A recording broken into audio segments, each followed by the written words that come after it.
Here at Mothers Illuminated, and we are here at the Co-work of Londonderry. It's a great place if you're looking to get out of the house, away from your kids. You need some office space, conference rooms, podcast rooms, anything like that. They have it here. You can find it at londonderry.cowork.com. Co-work is spelled C-O-W-E-R-C.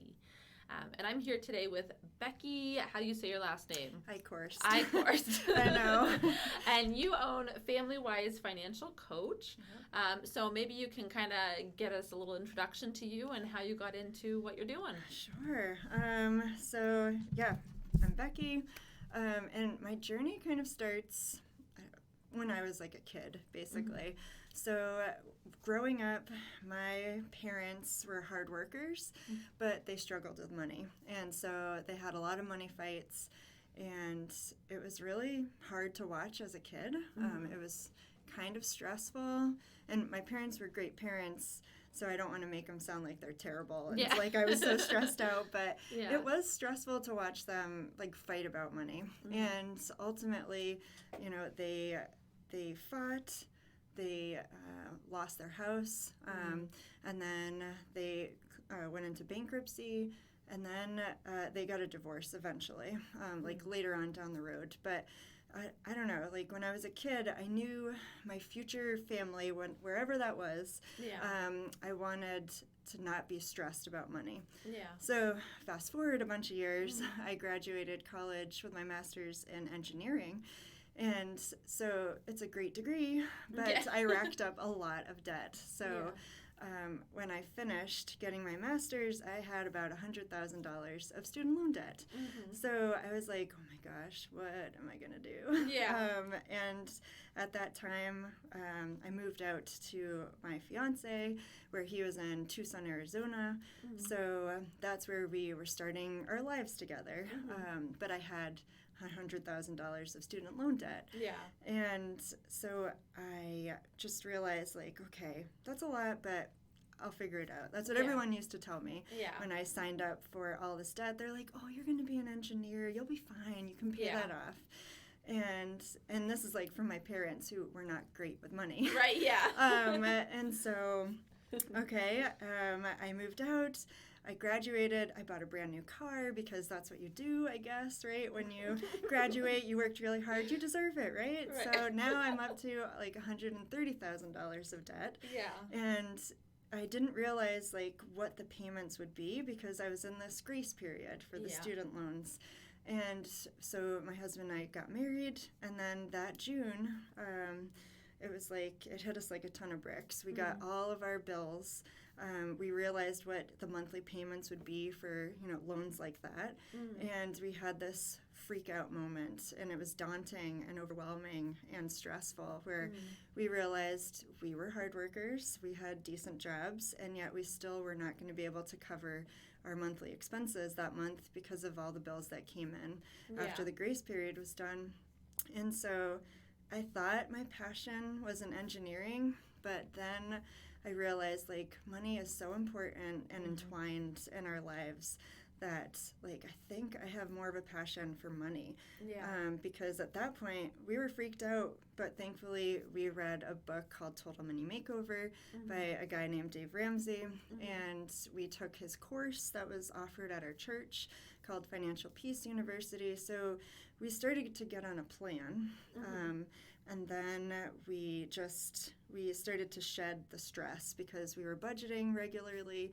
We started to pay down our debt, and it felt really good as like a newly married couple. Like I could actually talk to my spouse about finances, and I'm like, wow, like I think this is my passion, because all my friends around me had the student loan debt, they had the car debt, they had everything, because that's normal. Like it seems it, but yet it's so stressful. So I then changed my path a little bit. So I worked as an engineer, but my passion was in helping others with their money. So I taught some classes, and then I had my daughter, Addison, and she kind of rocked my world, where I was like, okay, now I really don't want to be like an engineer. I don't want to work the 9 to 5. Yeah. I want to be with my daughter. I don't want to drop her off at daycare anymore. Yeah. And I have this passion on the side, so I'm like, all right, I'm going to make a leap and stop the engineering career for now. Maybe I'll go back. I don't know. At this point, but so then I, made a 180. I started this business, and right now I love what I do. I love helping other people with their money, help them accomplish their money goals. So that's kind of where Family Wise Financial Coach became Family Wise Financial Coach. So, well, I just have to say, I mean, first of all, I think that that's amazing. And secondly, I just paid off 2 of my student loans yesterday. Congratulations. So I totally know that feeling of like, and I think especially when you become a mom, a lot of women feel that. It's like you're all of a sudden hit with this thing of like, I don't want to work anymore. Like, I want to be here with them. But then in today's society, especially where, like you said, everybody goes out, you get student loans, you get a car loan. Like, you don't really think about it because that's considered normal. Yeah.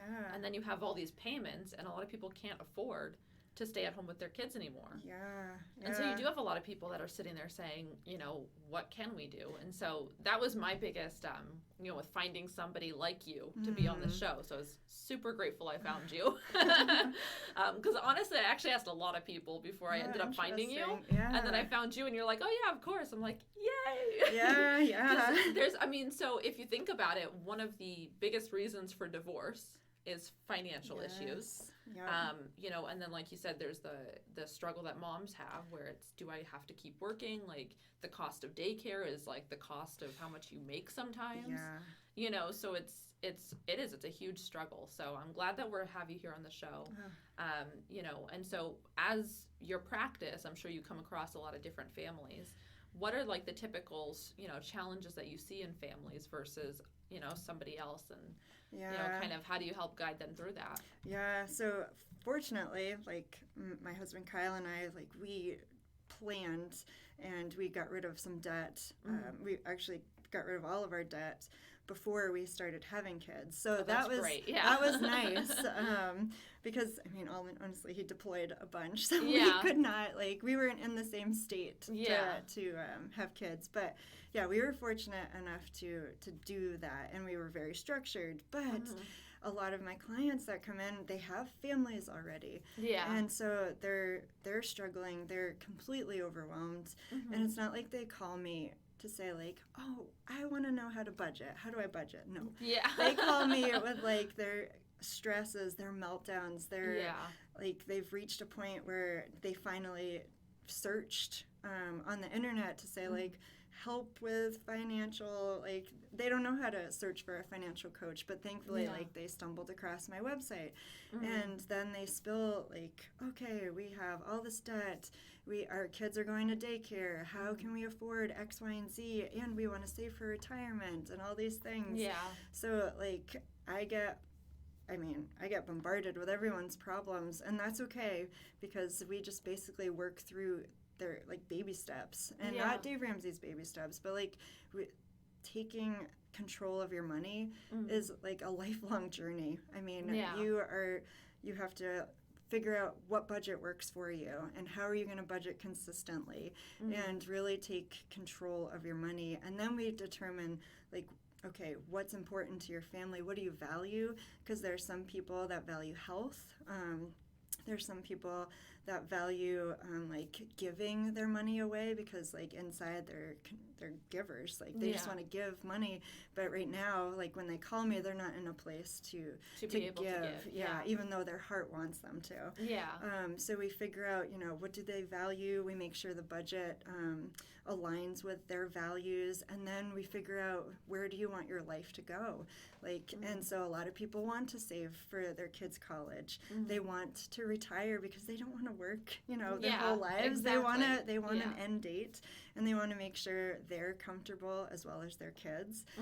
So we really just work through the different problems that they're coming to me with, Mm-hmm. and we just do baby steps. So, and there's a lot of hurdles along the way, Mm-hmm. but basically I walk with them through their journey. I'm like their accountability partner, their coach, basically. Yeah. So kind of like, a soccer coach to a kid. Yeah. I'm helping them along the way, Yeah. and hopefully giving them confidence and getting their stress a lot lower, Mm-hmm. so that ultimately they can be done with me. Yeah. And then like be confident in their money decisions. Yeah. So, Yeah. yeah. That makes sense. So if you have a family who's, I think the biggest thing is how do you save money, especially when there's like no margins. Oh, yeah. And I think that's the biggest thing that like, I see, whereas people are like, oh, I can't save any money because I have no money, and then, the frugal part of me is sitting there saying, well, you're sitting there holding a Dunkin' Donuts, Exactly. I know. But I mean, so what's like your biggest advice if somebody was to come to you and say, I don't have any extra money, but I need to save and I need to, put money aside or, that kind of thing? Yeah. So first things first is to budget. Yeah. Because a lot of people, they come to me and they're thinking, well, I know where all my money goes and I still don't have any money. But my challenge to them would be like, okay, well, where is the budget? Like, because writing things down, whether it's writing it down on paper or, in an app, like seeing your money is like the first step, because you might have, like, once you pay your fixed expenses, so like your utilities and things that are coming out regularly, once you see that on paper and then see like what you are budgeting for groceries, and if you're going out to restaurants, like how much are you spending there, like you want to make a budget, because usually there's at least a little extra, like once you have it all written down on paper, that extra is just getting spent on Dunkin' Donuts coffee or things like that. So budgeting would be the first way to save money, because you're going to start becoming proactive with your money. You're going to be intentional by writing things out, trying to plan ahead as much as you can. Like try to look ahead and say, okay, we've got kids' vacation coming up soon. What are we going to do about that? And really start looking ahead and planning. So that budgeting is definitely the first thing to do. Now, if people are budgeting, I would say you got to audit your budget if you're struggling to save, because you might have expenses on there that you don't use. So it could be apps that you were paying for your kids, and all of a sudden, like I know ABC Mouse, like my daughter just started using that, and it's like, if you don't pay attention, like that's $10 a month that you could put towards something else. And apps are so easy to just, we'll buy it for now and you pay this monthly fee. And it's like, I'm spending way too much on apps. Right. So like, and I don't even use them. So I would say like, by auditing, it's going to help you a lot. So figure out what you're not using that you're paying for. And then if you are paying for things that you want or need, like how can we lower those expenses? Because there are ways that you can lower these expenses. Let's say cable, for instance. You can either cut it altogether. I haven't been one of those because my husband loves sports. So we haven't cut the cable cord yet. But you can lower them depending on like what plans they have. Maybe you don't need HBO or Stars. So you can kind of just look at the expenses that you have already and see where you can lower them. Even car insurance, like you're supposed to shop around for that yearly, because depending on what group you're with at the time, other groups might go down in price. But I would say for car insurance or any type of insurance, you want the best deal, but don't lose the coverage. Like make sure you have the proper coverage when you're trying to cut expenses. Let's see what else. Okay, you've budgeted, you audited your budget, and then another way to save money is by using cash. So if you find yourself overspending in like restaurants, that's usually a big category that people overspend in. That's us. It's so easy to do, And so I would say figure out how many times you think you're going to go out to eat. Like maybe you're going out every weekend. Okay, how much you're going to spend every weekend, and use cash for it. And then once that money's gone, you're not you're not going out to eat anymore until the next month. Yeah. So that it keeps you within budget. And then if you want to start saving more money, you can, at that point, you've started with a number. Now you can cut it down a little bit more, or, look for coupons or ways that you can get creative by going out to eat. Yeah. But yeah, restaurants is an easy one to overspend on. Mm-hmm. So I would say use cash for it, because then it's a visual, and it's like once that's gone, it's gone. And you're not stealing your extra money that would go towards your goal of paying down debt or saving for a house. You're not stealing from that goal, because the cash that you have in your hand is what you budgeted for. Yeah. So that's another way, I think, that you can save money. Mm-hmm. And then, like, if we go down the grocery store, like if we want to save money on groceries, I would ask, where are you shopping? Like, that's the first thing, because some people shop at the grocery store right down the street because it's convenient, but it could be like a pricey grocery store. So I don't look around and see like what's around, what's cheaper. So like around here, Aldi's is my jam. That's I love Aldi's. Yes. I was gonna chime in for a second and be like, Aldi's is like the best. Oh my gosh. So I used to shop at Market Basket. Yes. Because that was the cheapest. Yes. And then somebody had told me about Aldi's, and I had actually checked out the one in Manchester a couple years ago, and I think I went on a bad day, because I like went in, like everything was like spoiled and it wasn't good, and I was like, this is crap. What are you talking about? And then, so recently I was like, we need to cut down, because now we have a lot more people in the house, and it's a lot more pricey once kids start eating food. And so I was like, where are we going to shop? And somebody had said Aldi's, and I'm like, yeah, but that one stunk. Like, why would I?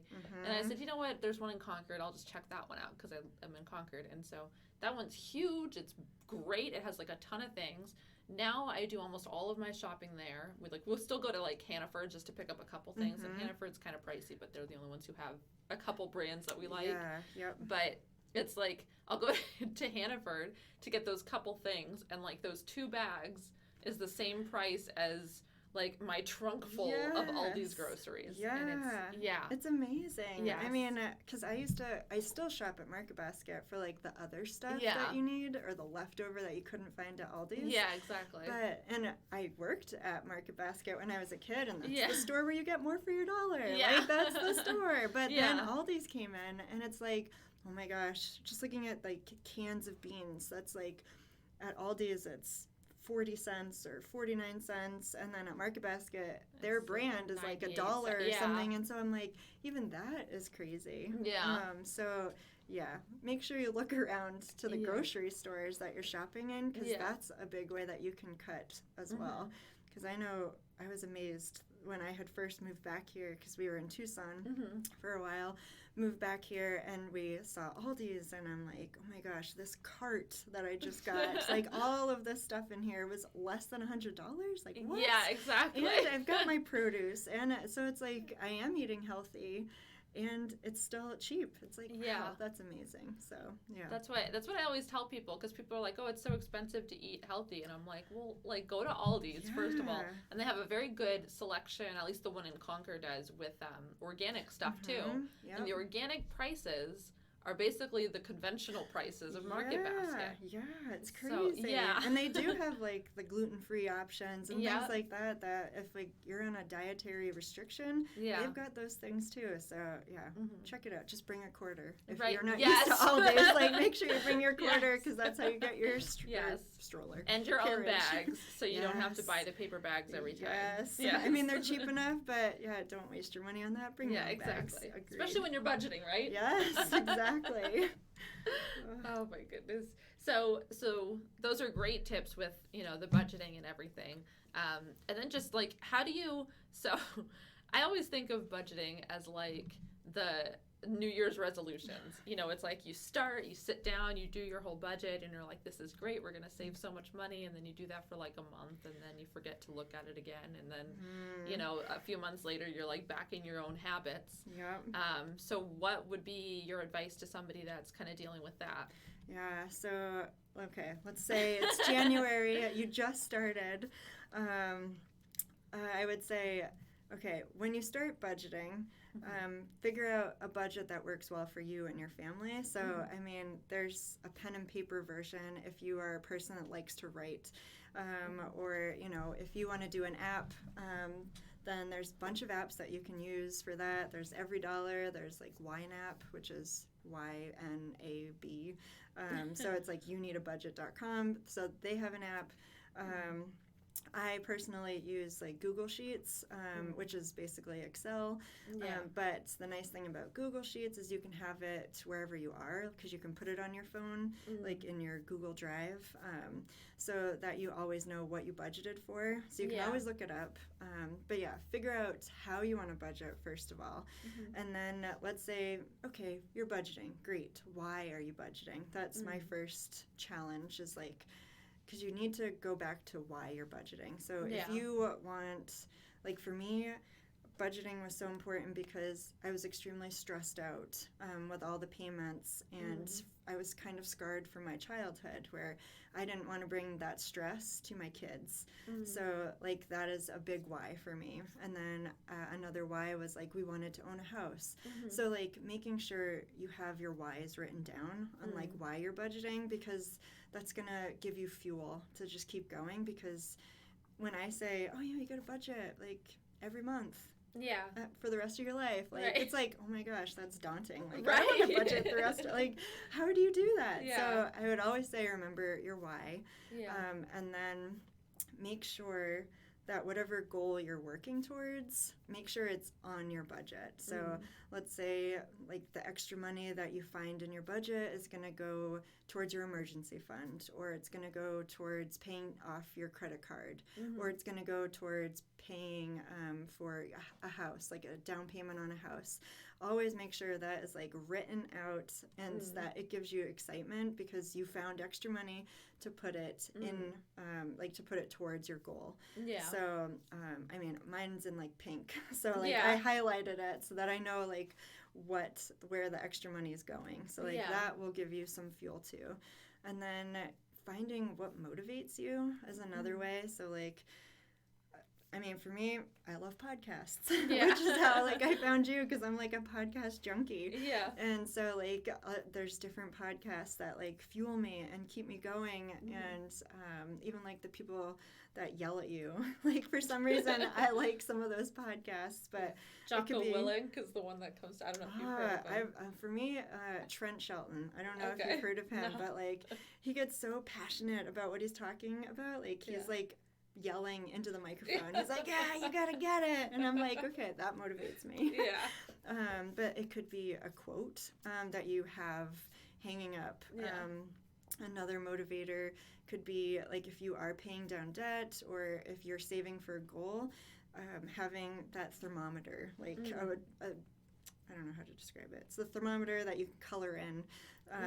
Having that like a visual in your house can also keep you going, or having a picture of a house, like if you're saving for a down payment on a house, just having those visuals in your house and on the go, that's gonna keep you motivated, because it's a long journey, especially like for me, I had $130,000 of debt to pay off. So like when I'm saying like, oh yeah, it's not a sprint. It's not a sprint. Like, that took us years to pay off. And so it's a lot of work. But if you have, you know, your why in place and the things that are going to motivate you, even pictures of your kids, if that's going to motivate you, like have those around, because it's a long road to get towards your goals. But as you start, because I guess it's going back to the original question, if it's like a New Year's resolution, if you start and then you start accomplishing your goals faster, that's going to give you more motivation too. So as long as you keep to the plan, and it's not going to be easy, especially in the beginning, because it takes like 90 days, I think, is what like research has shown to start to create a habit. It takes a while. So the other thing would be to give yourself grace, because you're going to screw up, especially in January. If like you have these good intentions and you're like, I'm going to be good with my money. I am going to save all this money at the grocery store. I'm not going to go out to eat at all. Like if you're going to go from one extreme to the other, you probably are gonna fail. Fail, get frustrated, and it's like, okay, just get back up. Like, give yourself grace. This is a long road. So as long as you just try again, then that's gonna help. The baby steps. Just keep taking baby steps. Keep trudging along, because this is a long journey. So I know there's always the question. So normally when you hear anybody asking, like, oh, I need financial advice, the first thing that people pop up is go to Dave Ramsey and do the Snowball thing. And actually, so there's different concepts for paying off debt. There's like debt stacking, there's the Snowball, there's, I think Dave Ramsey's is like you save $1,000 and then all your extra money goes towards paying off all your debts, and then you start to invest and like build your wealth. Personally, I'd rather split it and do, some money towards debts and some money towards investing, because I think that makes more sense, but that's just me. What are your kind of ideas on the best strategies for tackling debt? And how people can navigate that, because that's kind of tricky too. Oh my gosh, and especially when you Google it, it's like there's so many different types of plans. It's like, oh my gosh, it's just like budgeting. You go and Google budget, and it's like there's a million templates. Like, so of course it's overwhelming. But okay, let's see. So I would say Dave Ramsey is onto something by having an emergency fund. So I would always say, before you even start tackling your debt, especially after this year that we've had a pandemic, it's like we need to have an emergency fund in place. Because if you are trying to get out of debt and then an emergency happens, you need to make sure you can cover that. Otherwise, you're going to go backwards, and that's going to make you get frustrated in itself. So an emergency fund is definitely key. And I do believe the Dave Ramsey way, where he says, start with $1,000, because ultimately we want to put a lot towards your debt and pay it down. But I know with this pandemic, I would say, because we're not completely out of it yet. Hopefully there will be no more job loss, but you never know if businesses are struggling. So if you feel as though your job is at risk, I would say bump up that emergency fund before you even get started in paying down debt, because if you lose your job, that's huge. You need something to live off of. So forget the debt for now if you are at risk to losing your job. Now, okay, so we have an emergency fund in place. Now, there's different ways that you can tackle debt. So the three main ways, I would say, are, like you said, the Snowball method, which is Dave Ramsey. There's the debt stacking that you mentioned. That's also known as like the avalanche method. And that's more known with like Susie Orman. And then there's, I always say his name wrong, so I'm going to look at it on my little cheat sheet. Where is it? Kiyosaki. Robert Kiyosaki. So he wrote a book called Rich Dad, Poor Dad. Oh, yeah. Yep. So, and his method is about paying the biggest payment off first. So whatever your monthly payment is, you can pay that one off first. Whereas the other ones, the Dave Ramsey one, the debt Snowball, that's you would put your debt smallest to largest balance. You would put it in that order, regardless of interest rate. And you would start paying that off. So if you had a $50 medical bill that was outstanding, you'd start there and then work your way towards the bigger balances. And then it would snowball into the next payment. So that extra $50 would go towards the next debt that you're trying to pay off. So that's the Snowball method. And then Susie Orman's method, which is the avalanche or the debt stacking. So that's where you would put your debt, the interest rate. So you would make it the highest interest rate. You would pay that debt off first and then go to the next highest interest rate and try to pay that debt off first. So each one has its benefits. Each one has its cons.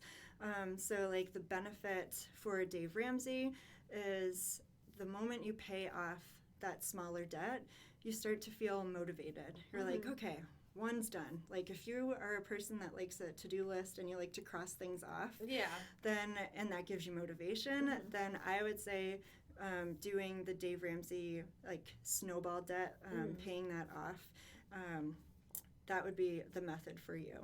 Now, if you are really disciplined and you want to save as much money as you can by paying the highest interest rate debt first, because you would save money because you're paying the highest interest rate first, whereas Dave Ramsey's, the highest interest rate could be at the bottom. So that's accumulating all that interest while you're paying all these little debts off. So if you want to do this avalanche method, then that could be great. But if that first debt is like $30,000 and it is the highest interest rate, that's going to take you a long time. So if you are not extremely disciplined, then you could burn out and then just stop paying on your debts altogether. You might stop budgeting because you're just like, what the heck? Like, I'm just going to have these debts forever. So I'll pay them off with each payment, whatever. So it's hard. I would say if you're very disciplined, then you could probably do the avalanche method. But most of the time, I would say it's motivation. And so a lot of my clients do end up going with the snowball method just because they feel that motivation as they're paying it down. But regardless of which one you choose, I would say like stick to it. Stick to that plan, whichever one you choose. And then regardless of the plan, make sure you focus on one debt at a time. So, because like you don't want to try to pay extra on your credit card and your student loans, and save for something else because it's going to take you forever. $10 here, $10 there, like that's not going to make a difference. But $100 towards something exactly. And so it's just going to make you accomplish your goal even faster, and then you just go to the next one. So that's. I guess, does that answer your question? And so you said the rich dad, poor dad. So how does that one work exactly? So that one is best for someone who's just, their budget is so tight and like they need as much money as they can back in their control. So that's why you would choose, like you would put your balances in order of the payment, the monthly payment. So that whatever the highest monthly payment is, that's the balance you would pay off first. Because let's say it's like a $600 car payment, then you would, if you pay that off, you get $600 back into your control. That you can put towards other stuff. You can put it towards debt, or if something happens, like you could start saving for that thing, but at least you have that $600 back in your control. So that's another method, but that's usually for someone who just is so tight they don't have extra money at all in their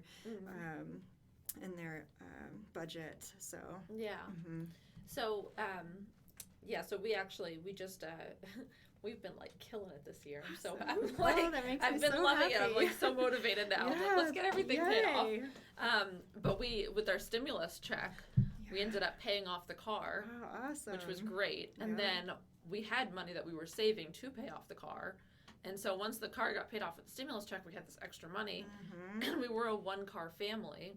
And so I'm like, okay, well, now we can get another car because I would like to have a car that we can do during the day, and take the kids and do fun stuff. And we ended up using that money, and a friend of my husband's was getting rid of like a really old like junker car, but like literally within the past year, like new engine, new like everything. So he's like, it's a great car. It's going to last a long time. It's just old, but we got it for like a great price. We were able to pay everything in cash for that one, congrats. which felt so good. And then I just paid off 2 of my student loans, and I'm like, we got this. And like, you feel motivated, right? I do. And it was funny because after I paid off those, actually it was exactly that. Once I got the car paid off, and then we had 2 cars with no car payment, I was like, this is the first time we've had cars without a car payment. And so that just felt good in general, and I was like, that's so nice. And I was like, oh, now I want to get rid of my student loans and not have to worry about those, And those have been in forbearance because of the COVID forbearance that they've been doing, which has actually been great because there's no interest has been gaining on them. So I was like, now is the perfect time to just get rid of them as much as we can. And so I just paid off 2 of them. Oh, congrats. And I'm like, loving it. I'm like, oh, now where can we get more money so I right, keep exactly, because that now, like, you got rid of all those payments. Oh, so, like, that's a big chunk of money that you have back in your control that you get to do whatever you want with. Like, yes, I'm a financial coach, and I'm telling you to pay off your debts as fast as you can so that you can have more money in your control, but summer's coming up. It's like, are you going to take a summer vacation? If so, like, if you're planning ahead, you can take that chunk of money that now is yours that you don't have to put payments to. Like, you can put that wherever you want. So, congrats. So we rent right now, and we hate renting because obviously, like, you're just giving money to a landlord. Yes. And so right now, our current plan is actually to buy a camper. And we're going to live in a camper. Look at you. Okay. And so we're like, we can live in the camper. Campers are reasonably priced, you know, for a living situation.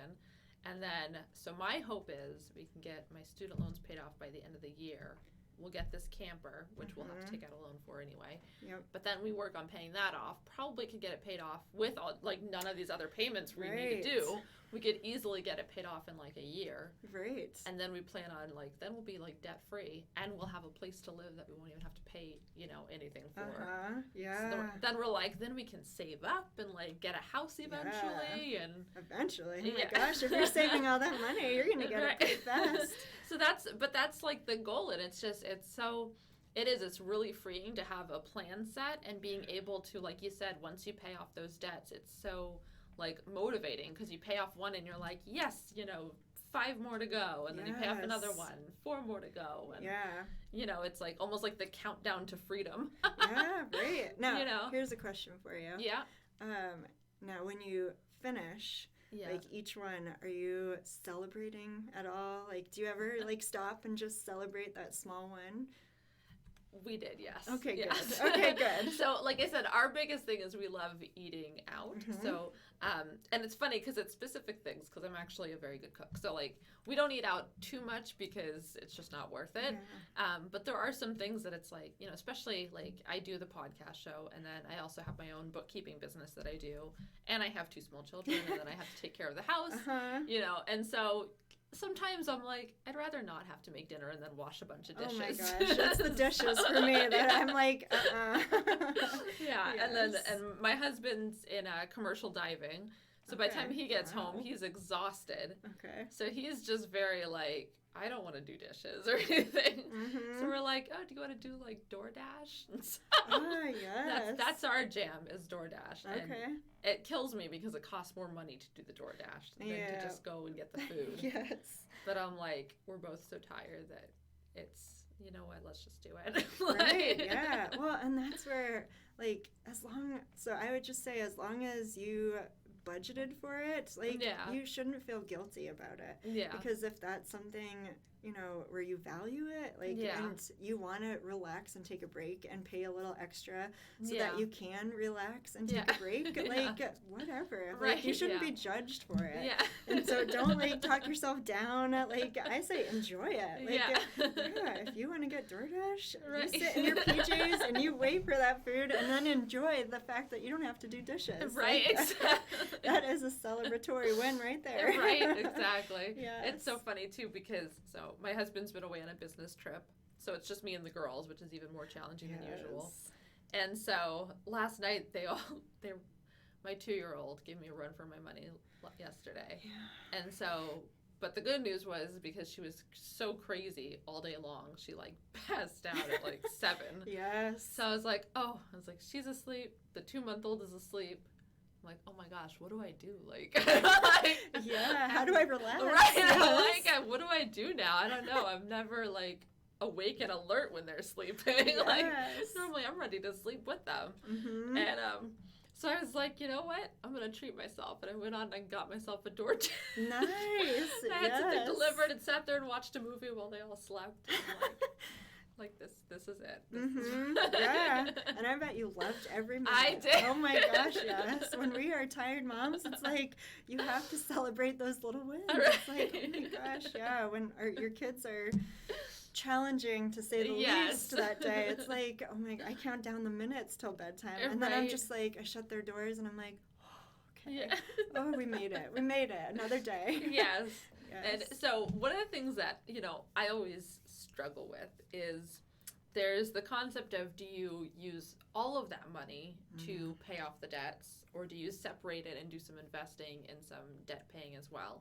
Yeah. And I think some of it probably depends on how much of the debt actually is there, because like if you're looking at hundreds of thousands of dollars, then maybe putting all of it towards the debt's a good idea. Yeah. Whereas if it's only like, a few thousand, maybe it's not the end of the world to split it up a little bit. But what would you say is the best strategy there? Because my husband and I are always, talking, and he likes the investing because he likes to see the money grow. Oh, of course. And I'm like, that's great, but like if we took all this money and put it towards the debt, then like our debt would be in half, Right, yeah. So, what would be your recommendation? Yeah. I would say, I would personally say, like, as a coach, to try to pay off your debt as fast as you can, because basically it's so nice to just focus on one goal at a time. It's kind of like a horse in a race where they have those blinders on. Yeah. And it's so easy to just say, okay, this is it. We're just going to attack this and get rid of it. And then you're going to attack your retirement and just, like, watch it just pile up. Yeah. And so for me, I would say, especially if you don't have much left, like, really just get rid of it, because then you have all those payments back in your control. And then, if something crazy happens, like another pandemic, pray that we don't have another pandemic, but at least at that point, all of your money is in your control. And so you can do whatever you want with it. So you can save for, a down payment on a house. You can save for retirement, but it's in your control. You're no longer paying those bills anymore. So I would say, like, get it all back in your control. That would be my advice. I think you win on that argument with your husband. Sorry, husband. No, and it's funny because it is hard, because, like, I mean, I'm not going to lie, I like watching the investment grow too, and it's so satisfying to look at it, but then at the same time, it's like, all I'm doing is looking at it. Exactly. You know what I mean? Like, it's just sitting there. It's not money that we're supposed to touch. Right. Which, is great, because you're supposed to do that for retirement and for, long-term savings, which is part of what we're trying to do. Yeah. But at the same time, like, I agree. It's like, I think paying off everything would just free up so much more money to do other things with. And then I personally don't have this problem, but I know there's a lot of people out there who do, with credit card spending and taking out credit cards. And there's a lot of, there are benefits to credit cards because they have benefits and points and cash back, but you have to be very disciplined to make that work. So what's kind of your advice surrounding that? Yeah, credit cards. Yeah. So let's see. So I did the whole Dave Ramsey plan. Like, that's how we started personally before I was even a financial coach. So we jumped on the bandwagon in the beginning where we were like, no credit cards. We don't need credit cards. Yeah. Like, we don't need a credit score or anything. Yeah. And it's like, okay, that is true for people that overspend, and, like, we had a ton of debt that we needed to get rid of, so it was fine at the time. But since then, yes, I have a credit card, and I totally understand all the points and the rewards that you can get. So I would say I'm right there with you. Yeah. If you like to use credit cards, it's because you can get, frequent flyer miles and all of those things. Yeah. You can get cash back. I get it, but if you are struggling with overspending on your credit cards, where you do have, a bill that comes in and you can't pay it all off, like if you are starting to accumulate credit card debt, I would say you need to pause temporarily, like just maybe stop using it for a little bit, switch to cash, or at least start using your debit card and really start budgeting of what you're paying for.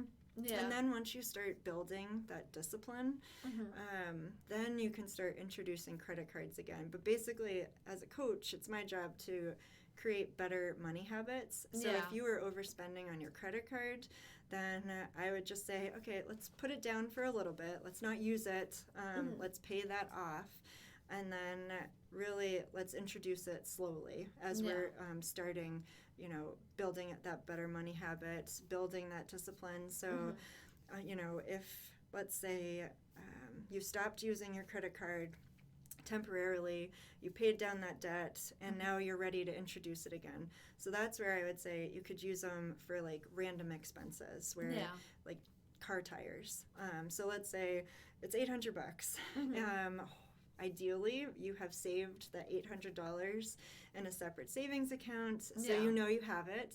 Then you can use your credit card, pay for it, but you already have that money. Yeah. So you can get the points, and then you pay the credit card off, and it's done. Like, you got to use your credit card, and now you don't have that bill anymore. Yeah. So I guess those are the steps I would recommend. So if you are overspending on your credit card, press pause just for a little. I'm not saying to cut it up and get rid of it like Dave Ramsey says. I'll meet you in the middle. So push pause. Yeah. Build a better money habit. Maybe use cash for restaurants so that you can stop overspending if that's where you're overspending and swiping your credit card. And then start introducing it slowly. So once you have saved for the big items, whether it's a bed or tires or any type of car maintenance or home project, like once you've saved for it, use your credit card, and you already have it saved, so then pay it off. Yeah. So that's kind of how I would introduce it slowly. And then you'll just get better over time. And so you just won't build a balance on your credit card anymore as long as you just pay it off. So so we're going to hop into a advertisement real quick. So we have clinical hypnotherapist Kaja Weglars. She offers personalized hypnotherapy programs designed specifically for you with your unique goals in mind. Release low vibration emotions from the past, overcome childhood traumas, and create a life that you love. Become a better mom, wife, and individual, and find your inner bliss through true self-love. Leave the past behind, overcome negative self-talk and unwanted habits, and become empowered. You can reach her at facebook.com/Kaja Weglars Hypnotherapy, and that's spelled KASIAWEGLARZ Hypnotherapy, or give her a call at 603-254-6716. I'm also going to go into another one real quick, too. We have Elated Canine Training and Pet Services, LLC is here for your family pet's needs. We work with all ages and breeds. We run day training in our home while you're at work, private lessons at your home, group lessons, and a few other tailor-made services. Please contact Jocelyn at 603-479-7253 or on our website at elatedcanine.com for more information. We can't wait to help both you and your pup find the happy, healthy relationship you're searching for. And I'm hoping we can get into investing a little bit. So I know one of the big things is saving for college funds for the kids. What are the best kind of investment portfolios for that type of thing? Assuming, you're now at the place, you got a good budget, you got your emergency fund, you've got, all the debts are paid off and you're ready to really start investing. There's obviously 401ks that people do for retirement. What are some good investments for emergency, you can do an emergency fund and an investment too. That's actually what we do. Okay. And then, also like the college funds or, an investment fund for any sort of like long-term savings strategy. Okay. What would be your recommendations for those types of things? Yeah. So I will say right off the bat, I'm not a financial advisor. Okay.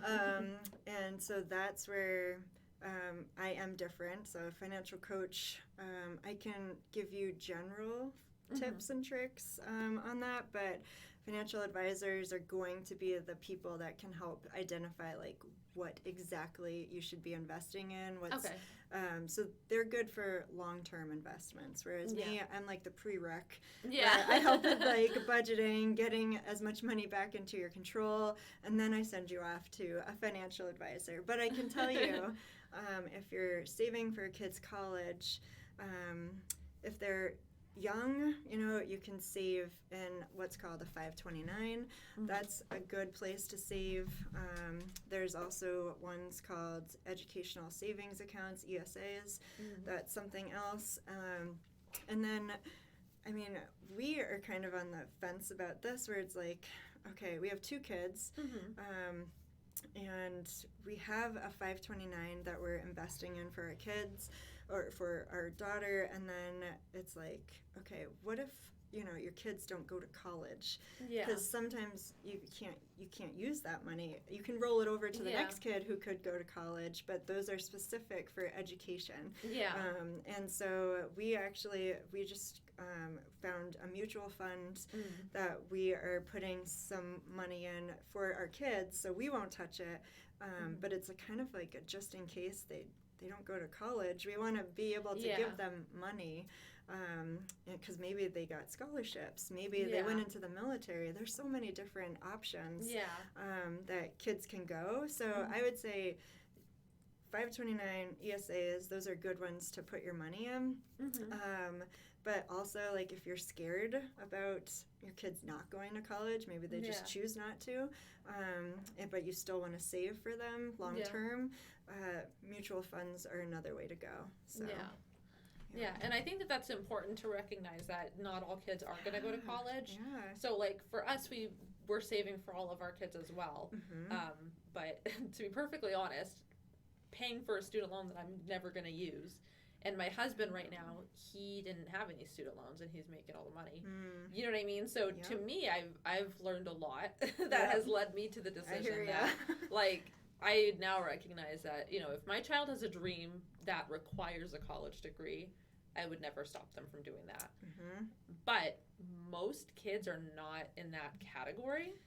You know what I mean? Like, most kids sit there and go to college because that's what's expected of them, or they go there for some generalized degree because, well, maybe I'll figure out what I want while I'm there. And that never happens, and then they end up with all this debt that they have to pay off. Because their parents are telling them, oh, just go to college. That's the thing to do. Exactly, And so, I almost hope that they don't. Like, and like, I own my own business with the bookkeeping, and I love it, and I love the freedom, and my husband does commercial diving, and his goal is to end up in contract work, basically. So he just gets contracted onto jobs whenever he wants to, and that's kind of our goals. And so I love the freedom and flexibility of working for yourself. And I think that depending on what it is, most of the time you don't really need a degree to do that. Exactly. And if people can get creative, I think that's one of the interesting things that's happening now is people are getting really creative because people have these degrees, but like, a business degree. That's like as common as a high school diploma now, know? Yes, exactly. So it doesn't do anything. Another business major. Here we go. Exactly. And, but now you've got all this debt and you've got this degree that's pretty much useless, and so, one of the things that I really think is interesting, like you said, you went off and you got the engineering degree, which was great. And obviously you need a degree in engineering to do that, but things changed. You ended up, once you had children, you realized that was your passion. I know. And helping families and being there for them, and so I think that a lot of, especially women, also underestimate the power of motherhood. Where they go off and they get these degrees thinking you're going to be a career woman, and then you have children and you're like, wait, that's not what I want at all. I was totally one of those women that were like, I'm never going to be a stay-at-home mom. Nope, I'm going to have a career. I'm going to be a person. Like, I'm not just going to be a mom. Like, I had this terrible, thought about moms.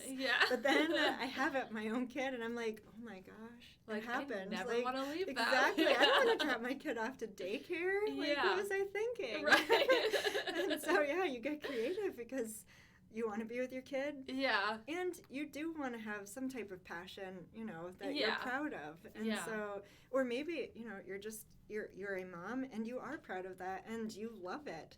So it's like, being able to financially get there and figuring out how to get creative with your finances so that you can be home with your kids. That's huge. And being creative is how you get there. You got to cut back on expenses maybe, but you can do it. You did it, I did it. Any mom can do it if that's what you want. And I've also seen a lot so I'm part of a lot of different moms groups, and so you see a lot of different the common issues that come up, and one of them is almost always, finance stuff, and there's a lot of people that are very, we're bogged down in credit card debt, and, how do we get past this? But then there's also a lot of moms that kind of they feel like being at home, like, yes, they want to be home with their kids, but they also feel like, I'd like to be able to contribute. You know, I'd like to be able to help out that situation. I'd like to be able to do a little something, so at least the burden's not entirely on my husband to have to provide for that. You know, or just like my husband's doing a great job providing, but a little extra would help us get that debt down faster. Or a little extra might help us take that vacation that we've been putting off for years. And so, you know, for me and for you, it, you know, that manifested into building our own businesses. But I've seen a lot of moms, like, even doing, you know, more creative things like, hey, you know, if you're working, instead of sending your kid to a daycare, like, you know, we'll watch a few kids out of our house during the day. You know, and people, like, make some money that way. Or you'll see, like, a lot of crafty moms will kind of, like, make, like, you know, craft type things and sell those.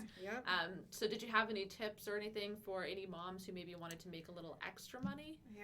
Well, first of all, if you're a mom, I will say you are contributing to the family by watching your kids and, like, being a mom and not maybe like, if you're a stay-at-home mom and you're not sending them to daycare, you are doing your family a service.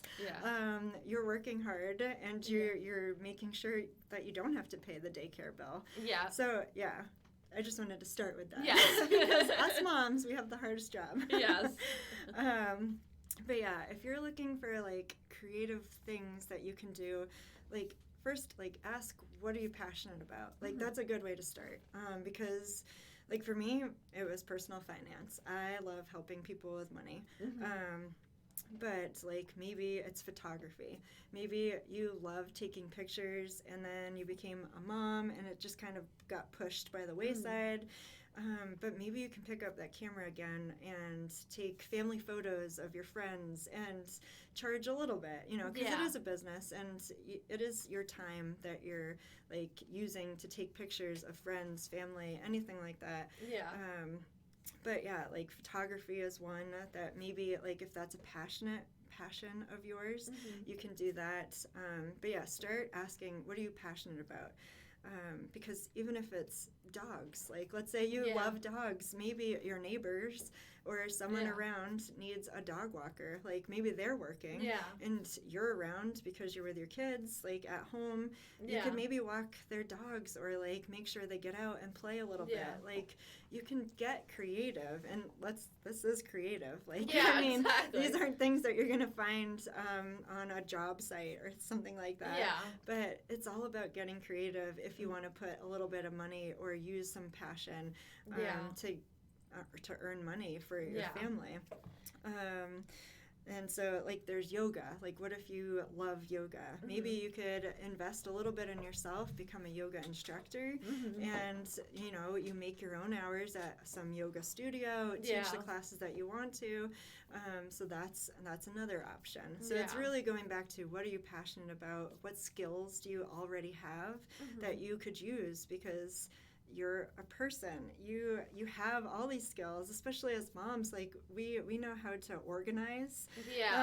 We know how to be efficient with our time. So, like, figure out what skills you have. What are you passionate about, and start there. Because, of course, you could be, you know, a delivery driver, and work for Amazon in your spare time, or deliver pizzas, or you can do things like that to earn money, and that's fine if that's okay for you. But really, I don't know, for me, it's, if you are passionate about something, it's going to bring you joy, and you're going to bring money in. So figure out what your skills are and what you're passionate about. And barter, like you were saying. Like, if you're looking to just save more money, barter with your friends. Like, maybe you have a skill and they're a hairdresser, so you could say, like, oh, I'll do this for you if you give me a haircut. Like, I don't know, it's ways to save money, and that's what we have to do. We got to get creative in order to win with our finances and be happy. So I also have to say is, I think looking for opportunities, and what's the need of the current climate. Because one thing that I noticed was this past year with COVID, you know, all of a sudden it was like nobody wanted to go to the stores. There were several months where it was like the roads were empty because people didn't want to go anywhere. And I just remember, like, the business part of me was sitting there like, why are personal shoppers not like hopping up all over the place? Because they'd be making a killing right now. For sure. To That's go a really good do point. that. Yeah, be observant. You know, that's a great point. Things like that. I think that that's important too. And obviously, like, you know, if you're passionate about it, that's, you know, that's going to help out a lot more too. But I also think, like, just looking at, like, what's competitive. And I think the biggest thing is treating it like it is a business. Because I think a lot of people want to look at things as hobbies. And if you look at it as a hobby, it's always, you're going to make as much money as a hobby would. Yes. You know, and I think setting, like, clearly what are your goals with what you're trying to do. Because bringing in a little extra money is great if that's all you're trying to do. But if you're trying to, like, make a whole nother income, you're going to have to treat it like a business. And that's going to take a lot of time and effort, too. Yes. And just being clear and concise about what it is. Like, what are your goals? Are you only looking to make a couple extra $100 a month? Because then you can kind of treat it like a hobby. Right. You know, and you might get away with that. But if you're looking at making a whole nother income, then, you know, you're really going to have to be a little bit more, you know, marketing and making sure you're getting your information out there. And, definitely. You know, putting yourself out there a lot more, I think. Yeah. And using the networks that you have is another one. So, like, because if you are starting off with whatever business you're trying to go in, like, figuring out who you know, who they know. Yeah, like, exactly. That's so important because, I mean, if you're starting out, you might not have the money to pay for marketing and things. Yeah. So using what you already have, your resources, and looking for those opportunities, that is a really good point. Yeah. And I'll say, like, so my bookkeeping business, I actually haven't spent a dime on marketing, but I've been growing it naturally, just like you said, with networking. And it's just talking to people, like, not being afraid to do it. Like, Facebook has a lot of different small business groups. Like, I post my stuff in there all the time just because, like, you never know who's going to see it and who's going to need it. And even comments, like, I'll, you know, even with some of my podcast shows, like, especially right now, so I have an episode on Lyme disease. And so, there's been, you know, we're here in New Hampshire. Like, Lyme disease is a huge topic around here, and ticks. And so anytime somebody on Facebook, like, puts up a post like, oh, we found this tick, I'm like, oh, you know, if you're curious about Lyme disease, here's a great video. There you go. Like, stuff like that. And then they're going to see it, and anybody who sees the post will see it. And, you know, who knows how many clicks it'll get because of that. You know, and even passive income streams like, you know, YouTube, and there's so many people that are doing that now. And again, that's such an easy thing to market. Exactly. Because you do it, and then you just put it all over social media. Like, I really think people underestimate what social media has done for being able to make extra money. It's really made it easy with Facebook Marketplace, if you're crafty, or, you know, just going in and being a part of all those different groups. You know, if you're passionate about yoga and you're building your yoga business, it's, you know, going into finding different yoga groups or even moms groups, because I mean, let's be honest. I know, right? What are most of those yoga groups? They're moms, you know? Exactly.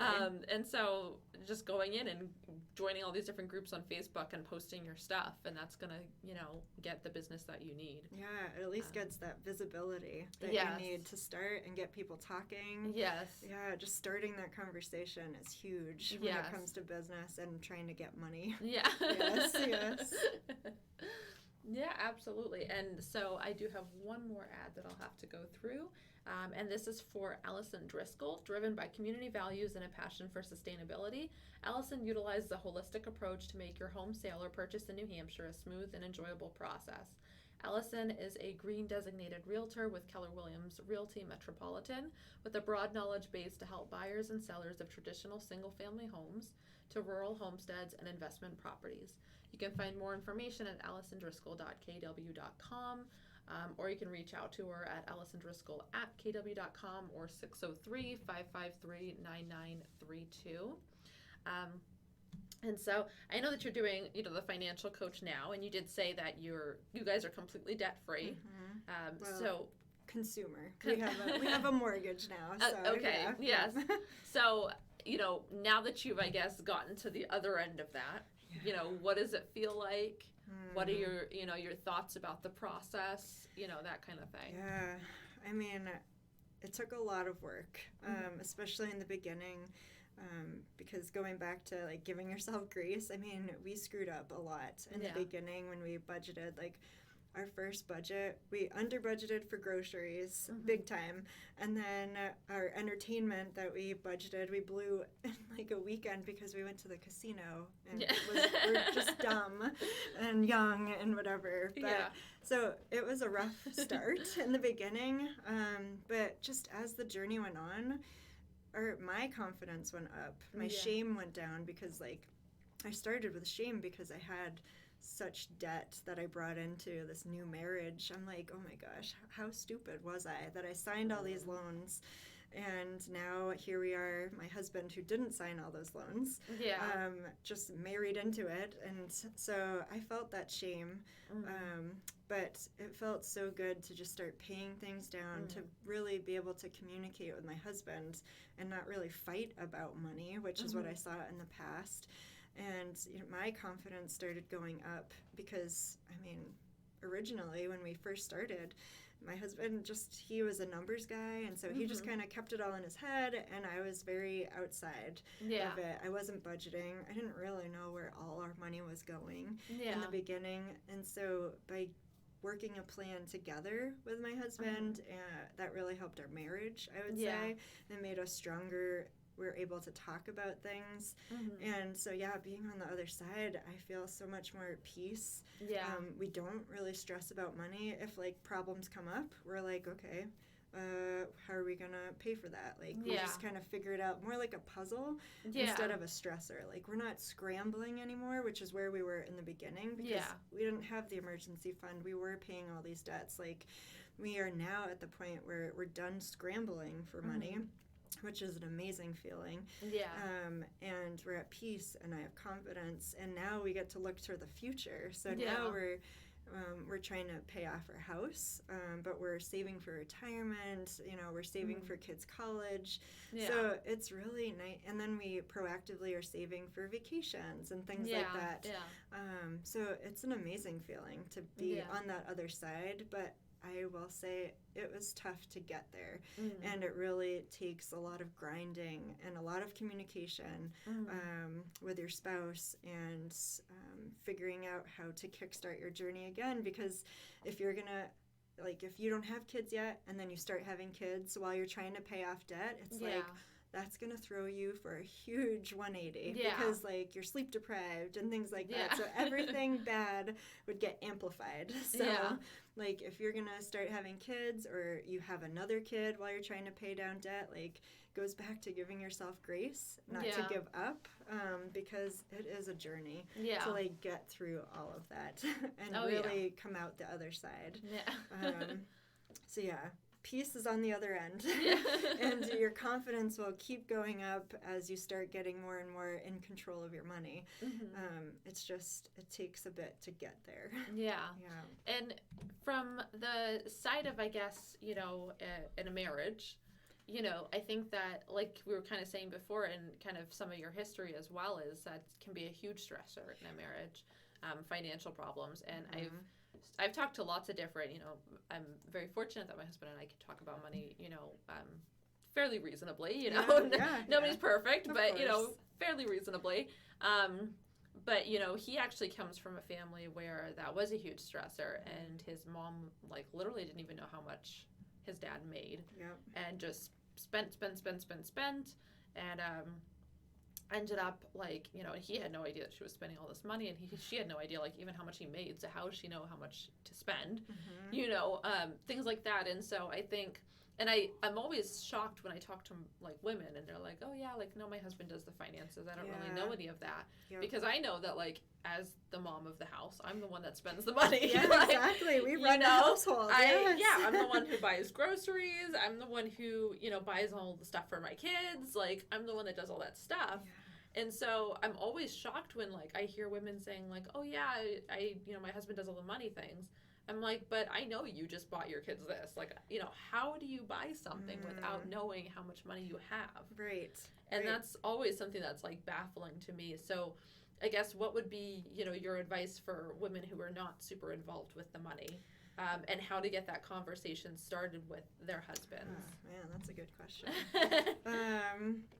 Yeah, because usually people come to me and they have their spouse. Well, actually, no, I take that back. Sometimes I get calls from like just one partner. So like their spouse is not on the phone with them and they are stressed. And especially us women, like we stress about security. Like we want that security. It makes us feel good. Then we start having confidence if we have that security with our money.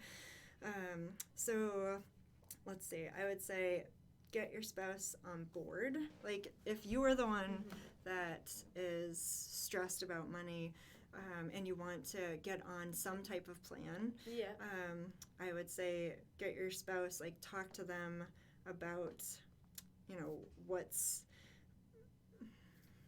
is a really good question. It's hard. It is hard, I know, like, because once you've started, then it's a little easier, but it's really that starting point. Okay, I'm going to back up, and I'm going to say, okay, talk to your spouse by saying, okay, I'm stressed about our finances. Like, I don't feel good about it where I want to feel good. Like, I want to feel peace, and I want to see, you know, what's going on with our money since I am spending some of it. So can we just pick a time, like at night, maybe the kids are in bed, pick a quiet time and really sit down and start having that conversation, because sometimes if there's a lot of buried feelings or buried expenses that one or the other doesn't know about, it can get stressful. So I would say start when the kids maybe are in bed and there's no distractions that can happen, because it can be a serious conversation, especially when you're first starting. And then I would say start talking about your goals, really. Like what's, you know, the mom's goal, the wife's goal, what's the husband's goal, and see if they align, and try to get those goals to align, or at least figure out a plan to attack those goals to make each one happy, like each spouse happy. And then start budgeting. Like look at the numbers together. And so that you both know what's being spent. Start figuring out like what money you want to spend in certain categories, and start looking ahead and trying to be proactive, and not looking at so much what was spent, but really start taking it to the next level where you are telling your money like how it's going to be spent. So we're only going to spend $400 or $500 on groceries, okay? So like that's a line item. And then it's restaurants. Like this is only what we're going to spend on restaurants this month. And so I would say that's how you would start. So really taking it back to the kitchen table. The kids are in bed or not around. There's no distractions. Put your cell phones away, and really start having that heart-to-heart with your spouse, because, I mean, chances are they don't know that you don't know. Like they're not. They may not be trying to hide expenses. They're probably like, if this is like the mom or the woman thinking about it, and they're like letting their husband do all the finances, it might not be the husband's wish to do it all himself. He just kind of took that role because he's trying to be the lead of the family. But maybe he would gladly relinquish some of those roles and ask for help. So it's really just starting that conversation, and that should help in aligning your goals. No, and I agree. I think going at it from the perspective of, you know, like having the heart to heart, like, because I think a lot of women get afraid that if I go into this, they're going to think I'm like accusing them of something, or that, you know, I'm all of a sudden trumping on something that I shouldn't be in, or, you know, something like that. And I think it's important to remember that, you know, your husband marries you for a reason. He does care about your happiness, and he cares about you, you know, being a partner. Right. And just taking it on as a partnership, and really, you know, like you said, coming at it from the perspective of, like, these are my feelings about this. This is where I'd like to be. You know, can we dive into this together? Right. You know, I think that's a very good advice. And it's not, it may not be easy. Like, I will say that too. Like, it might be a tough conversation, but it might take a few nights, a few chats to like really get going with the journey. But if you want more confidence and more peace of mind with the money that your family has, Mm-hmm. it's really starting that conversation. Like, Yeah. you got to do it. Even though it might be fearful, you just got to do it. 'Cause you Yeah. got to start. Yeah. Yep. And we're almost ready to wrap it up, but I did have one more question. Sure. So as a mom, when you have children, one of the things that does come up is what's the best way to kind of teach them, money skills. So did you have any tips on that? Yeah. So I would say, regardless of age, like when they start, whether they're young or if they're in middle school, like it doesn't matter. I would always say start with cash. Like have them use cash in the beginning. So, if you're the type of parent that wants to teach their kid how to work hard to earn money, Mm-hmm. and that's how you're going to give them money instead of allowance, Yeah.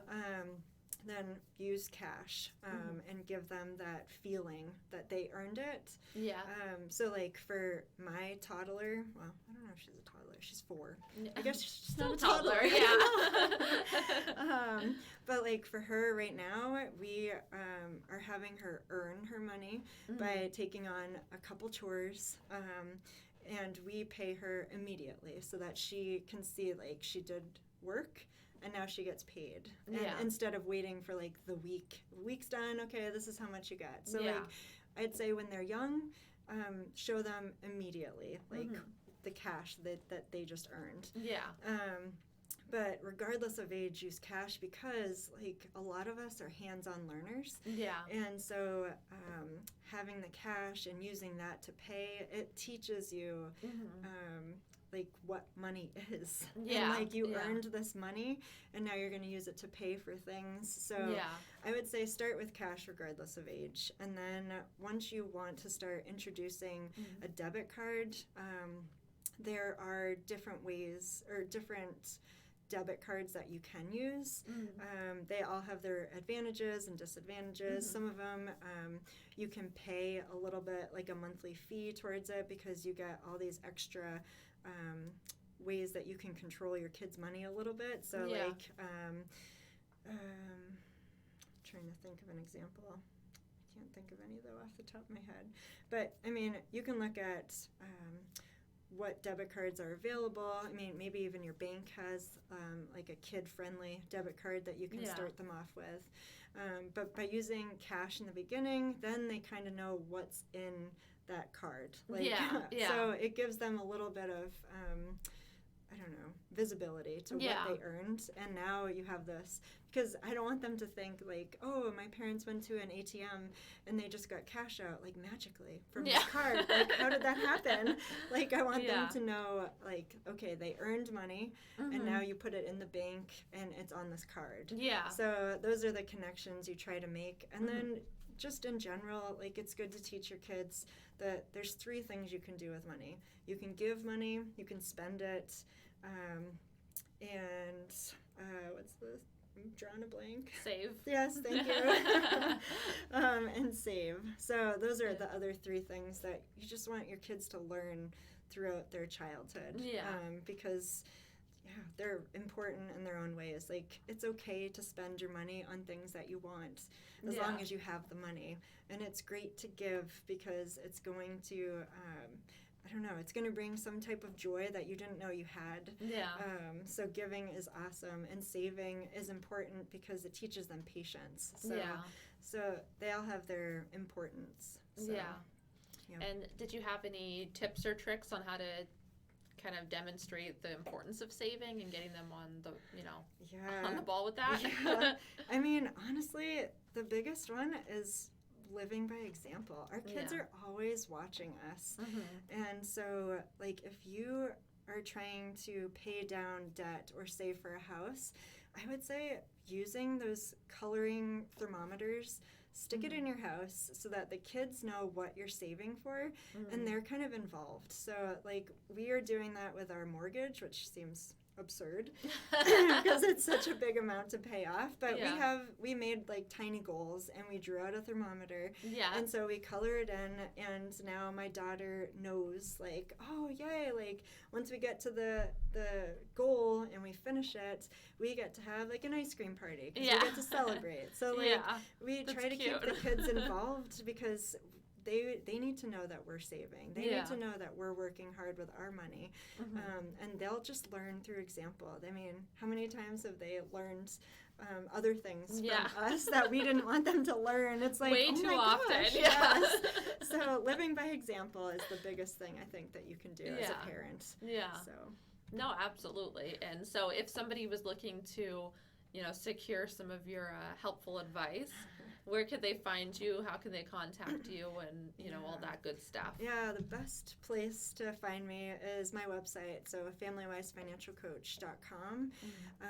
And there, like, if I overwhelmed you with a bunch of stuff and you're like, okay, I want to start being better with my money, but I don't know where, if you go there, there is a free start guide for you.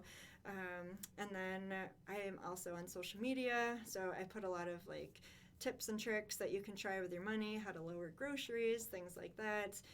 So you can find me on Facebook at FamilyWise Financial Coach or on Instagram. So yeah, those are the places you'll find me. Yeah. Well, thank you so much for being on the show. Thank you so much for absolutely having know me. this is going to help a whole lot of people. So this has been super great. Thank you so much. Oh, thank you.